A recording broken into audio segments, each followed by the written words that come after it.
காவல நின்னவரு போராடி வென்றவரும் ஐயாதான். கொலத்து தண்ணிக்காக வழக்கு தொடுத்து வந்து வாதாடி மீட்டவரும் ஐயாதான்.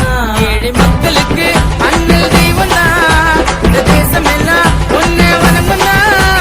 நம்ம திருநாட்டுல கீழே தோட்டுல நிறைய பாட்டுல சொல்லு அவர் பேரு சொன்னா விடியல் வரும் பாரு. விடியல் பிறந்தாச்சு எங்க போனாலும் அண்ணல் பேச்சு. அறிவு கண்ண திறந்த